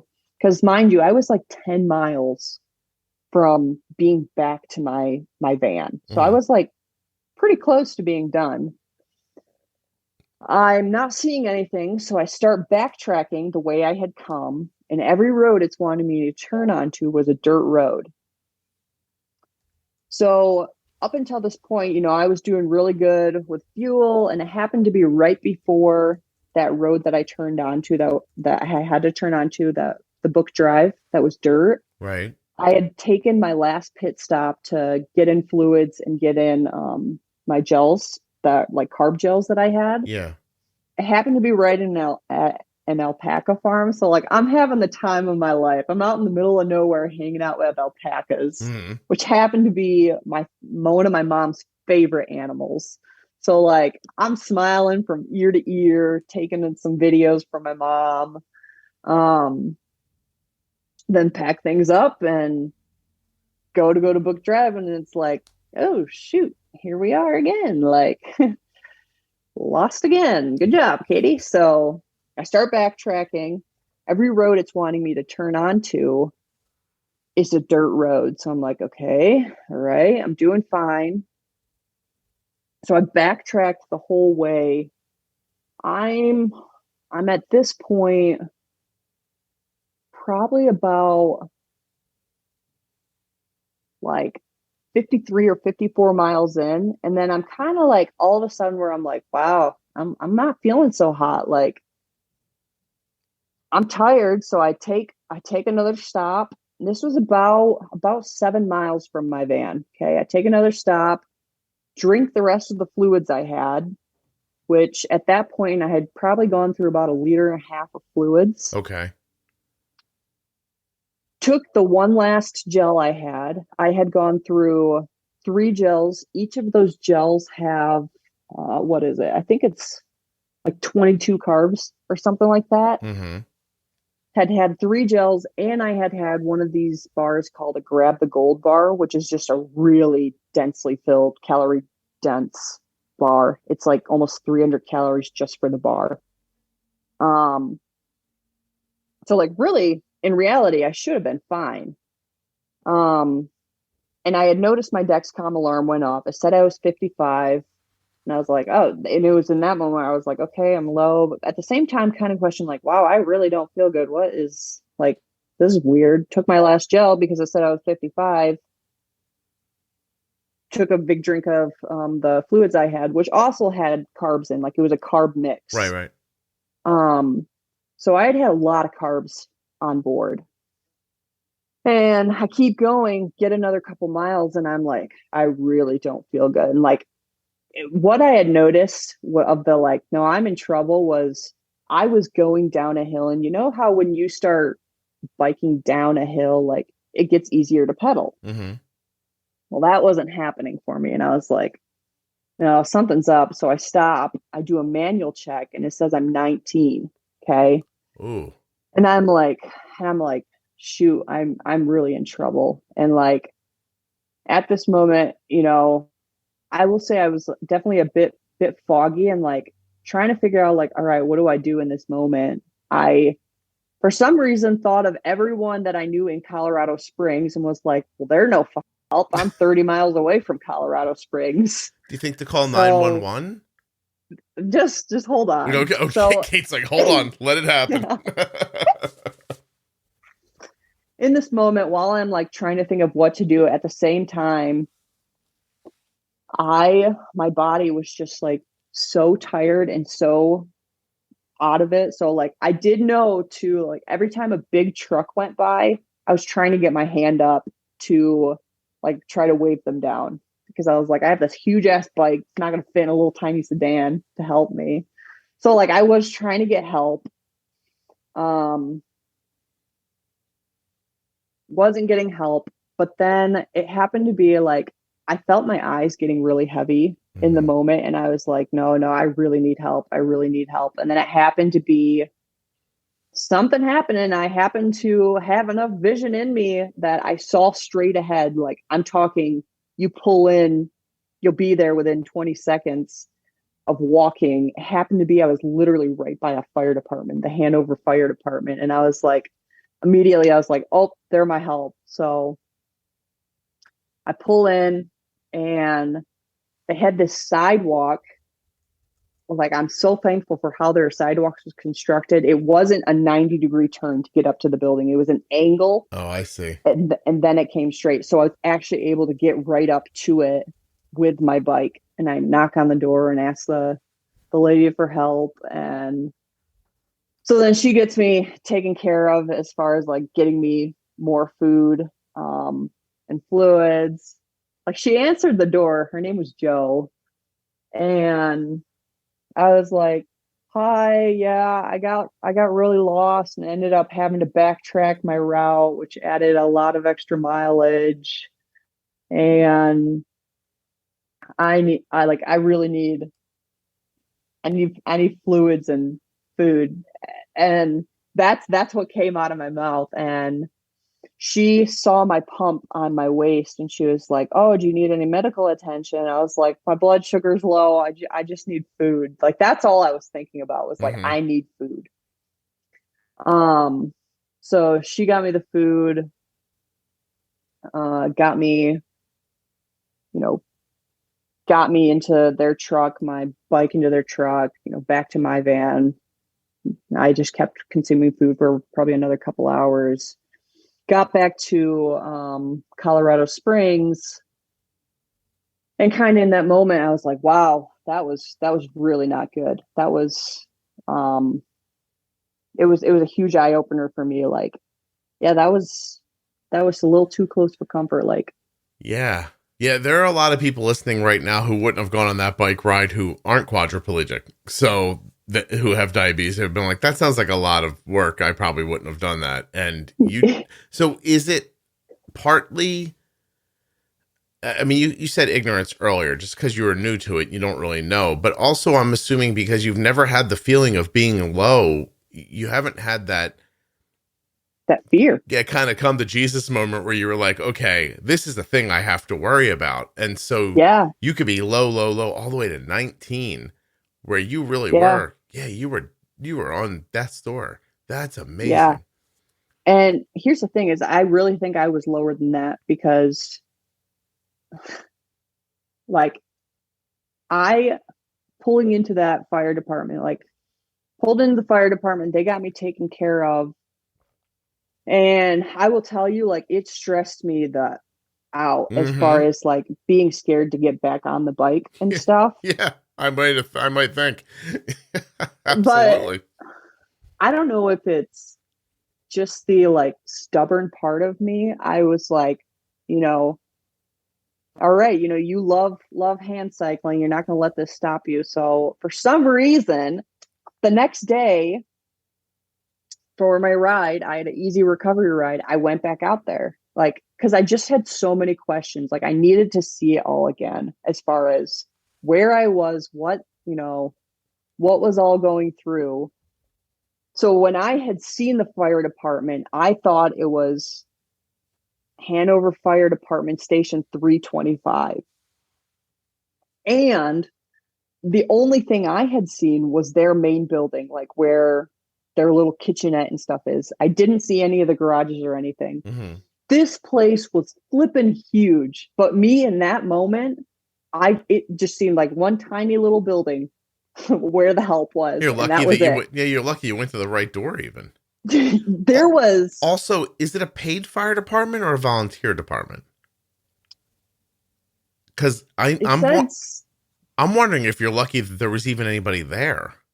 Well, so that was the other thing. Is she told me, she was like, you got really fortunate. You came in just the right time, because I was about to head out for the day. And I was like, don't tell me that. I was 19. Yeah, no, I looked online, and I think it's possible that's a volunteer place. So that means there's probably not people there in the middle of the day. They probably just come when there's a fire. She was there doing something. Yeah, you really did get lucky. Well, I mean, a number of different ways. Yeah.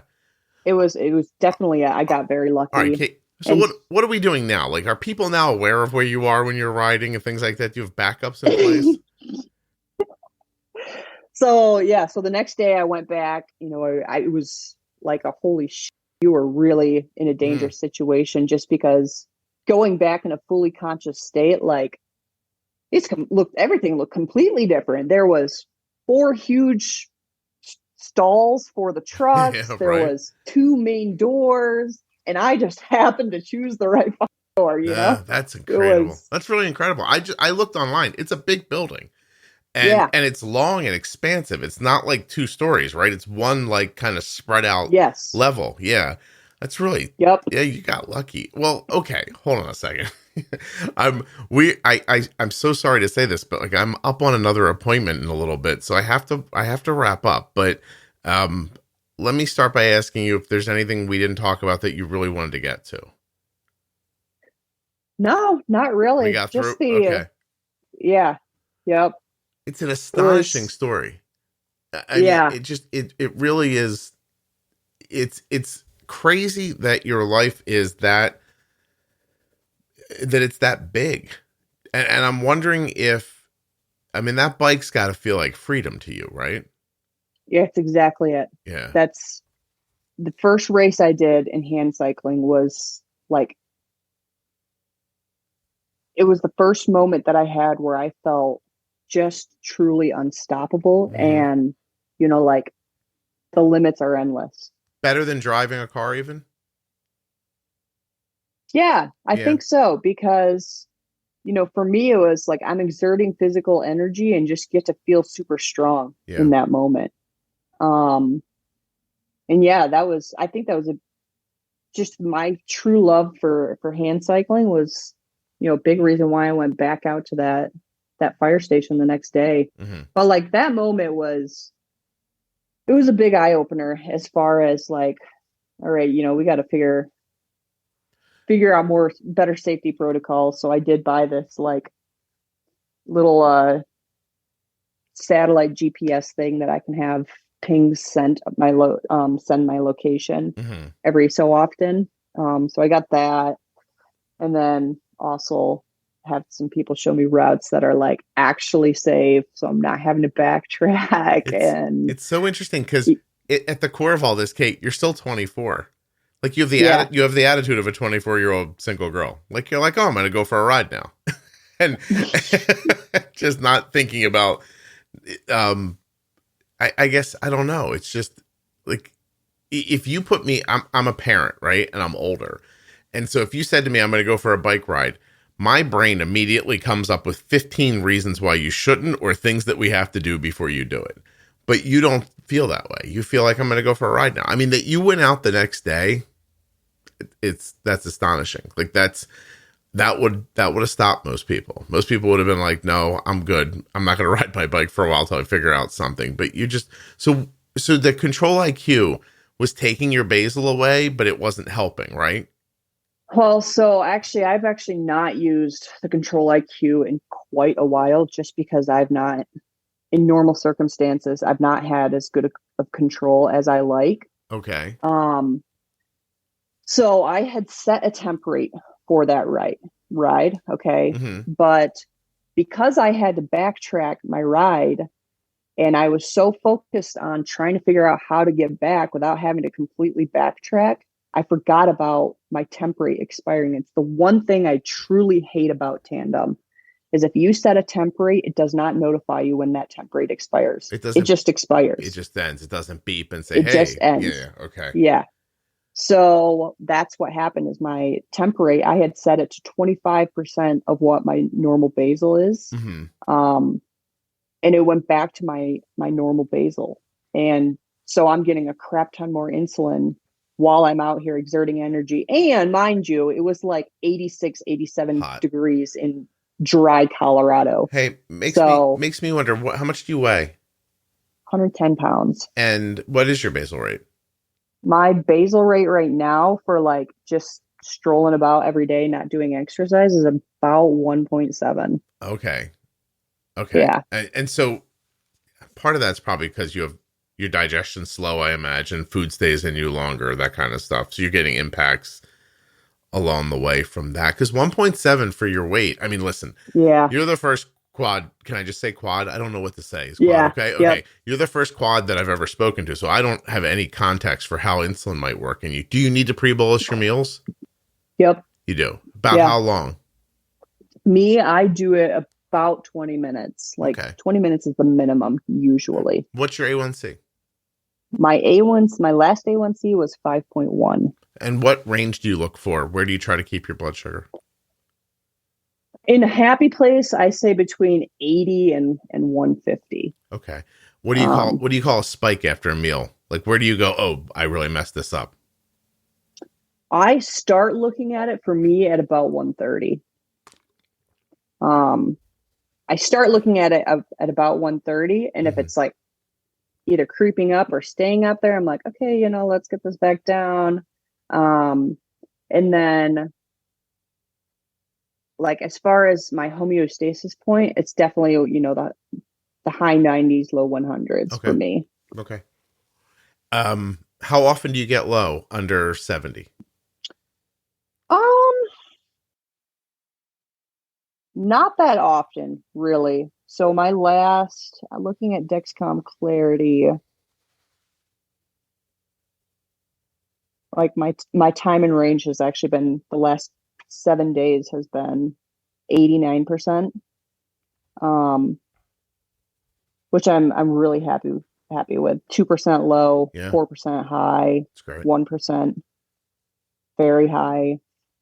And so I have liked keeping that tighter range just because for me, I'm thinking in the long term, I've already got these impacts that are affecting me. And so I've got to do my best to keep on top of it. Yeah. What's your diet like? What do you eat in the course of a week? So I would say I definitely just naturally stick lower carb. But recently we've been trying to really figure out my carb ratios, and I'm trying to figure out the pre-boluses for certain types of carbs, just because with how physically demanding cycling is, you need carbs. So we've recently been trying to figure that out. And it's definitely had some great successes. And then there's moments where it's like, did I even give myself insulin? What the hell? Wow. What's your carb ratio for meals? So I actually just recently adjusted. Right now it's about a 1 to 8. It's interesting because, excuse me, sorry. Your basal's more than I expected for your weight. But your carb ratio's, well, it's heavy, but it's not crazy.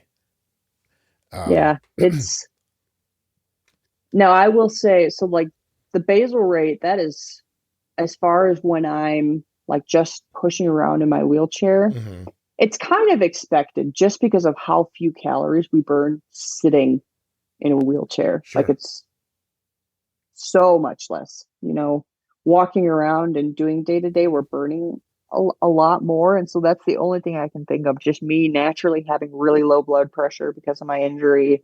I'm just not burning a lot at all. Yeah.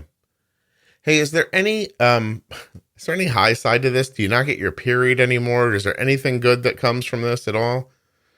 Like, unfortunately, no. That still happens? Unbelievable, Kate. That's a kick in the ass right there. I'll tell you. Yeah. So. Yep. So if you got pregnant, it would kill you, right? It would not kill me. No. But it's definitely a very high risk pregnancy, just due to the aspects of autonomic dysreflexia, and being in a wheelchair. I mean, it's definitely very. People have done it. I might not have meant people with killed. Spinal cord injuries have done it. I didn't know that. I might not have meant killed literally. I just meant like it would kick your ass. Like so. Yeah, more than maybe usual. Do you think about that? Do you have any thoughts about that at all? I personally have decided, I am 100% okay with adopting. Like, I'm so thankful I was adopted, especially with just everything going on in Ukraine now. I was going to say, And we didn't talk about that, but you're having your own personal war while the country you came from is in a war. And that's even yeah, insane. Yeah. yeah. And so, yeah, just there's been many people I've met that have been adopted, and thinking about myself being adopted, I'm like, I would love to be able to provide a second chance for an innocent child That'd be who amazing. didn't ask for that situation. You think you could do it? You think you could raise a baby, or would you adopt a little older? I don't know. I haven't thought about that yet. It's You're too young, Kate. I yeah, mean, I'm too seriously. young. I'm Absolutely. still figuring out All right. figuring out how to I, function. I don't I don't know what to say. I'm really thrilled that you shared this with me. I don't know if I did a good job of talking through it with you or not, but I feel like I learned a lot. So we must have done okay. Um, Yeah. yeah, I mean, your life is incredibly different from anybody I've ever spoken to. Yeah, it's definitely been a roller coaster of adventures, that's for sure. I But imagine. What do you do for fun?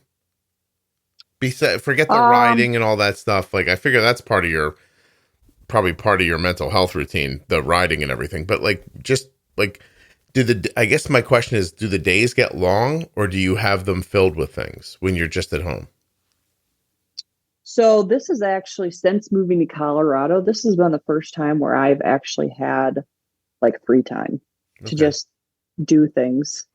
Because up until Colorado, I was working a crap ton of hours, going to school full time, and cycling. Yeah.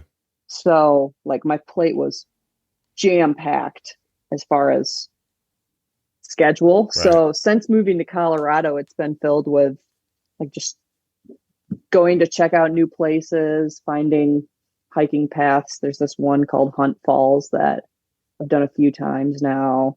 And also just finding new areas to cycle in, hoping to God I don't get lost. How about, so there's two things I wanted to ask you. One thing I want to ask you, one thing I would tell you. Did you have friends in Colorado when you moved? Like, were you moving to a place you knew people?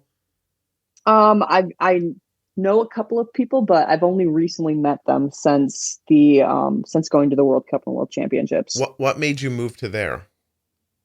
There, I was offered a residency program here at the U.S. Olympic and Paralympic Training Center.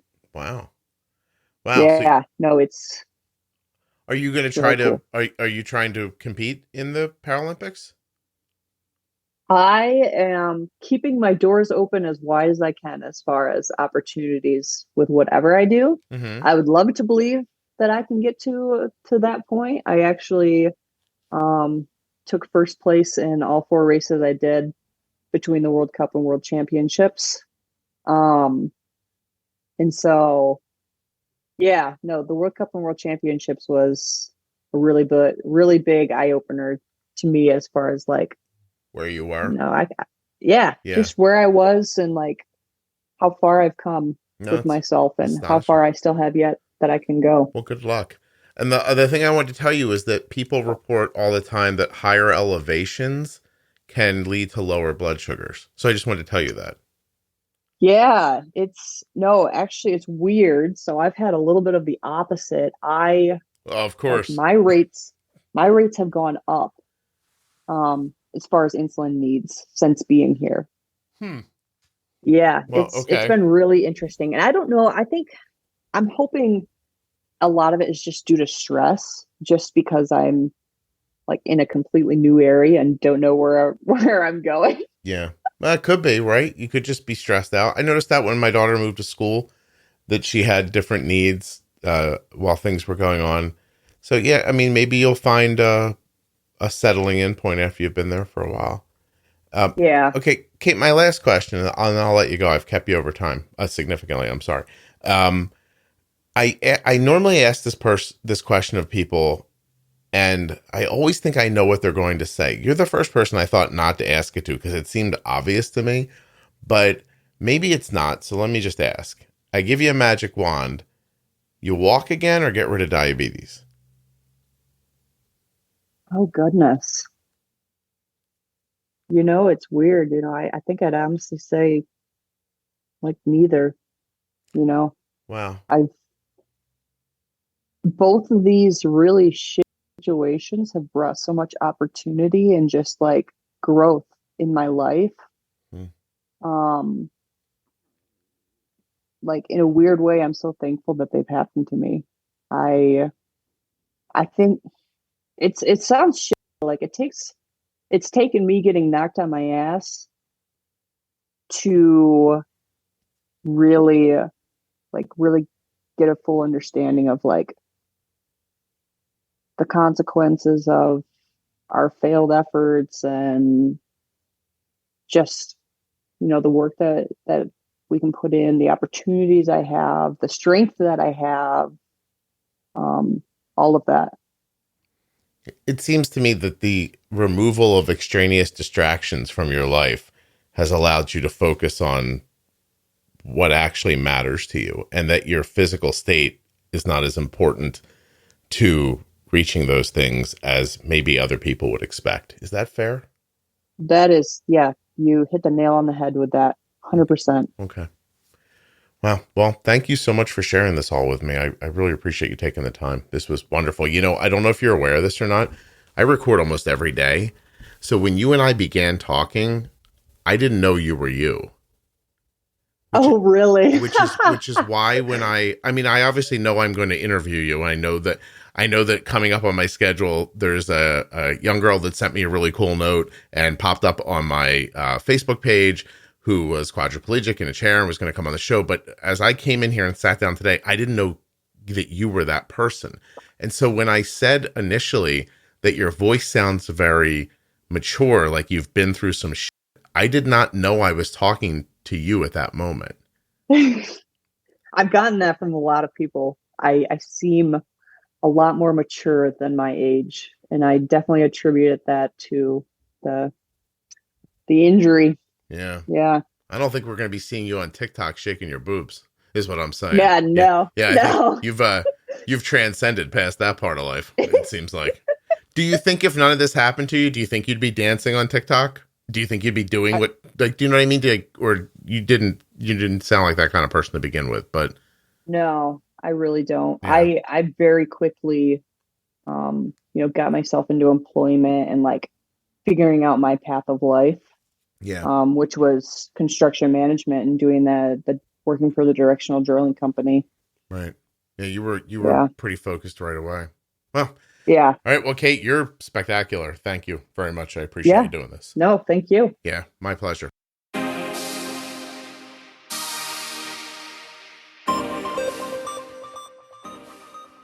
First, of course, I'm going to thank Kate for coming on the show and telling us her story. And then I want to thank Omnipod, makers of the Omnipod DASH and the Omnipod 5. Head over to omnipod.com/juicebox to get started and learn more. I also want to thank US Med and remind you that you can get your diabetes supplies the same way we do at US Med. Call 888-721-1514 or visit usmed.com/juicebox. Today, Kate taught me that I can do more than I thought was possible. And I hope that's what you took from this as well. Thank you so much for listening. I'll be back very soon with another episode of the Juicebox Podcast. If you're looking for community, look no farther than Juicebox Podcast Type 1 Diabetes on Facebook, a private group with over 33,000 members. There's something there for you, I promise. A question, a comment, a conversation, support, whatever you need, you'll find it at Juicebox Podcast Type 1 Diabetes on Facebook. And don't let the name fool you. There's plenty of people in there that have type 2 diabetes. Moody, Lada, are caregivers of people with diabetes. It runs the gamut over there. You really should check it out.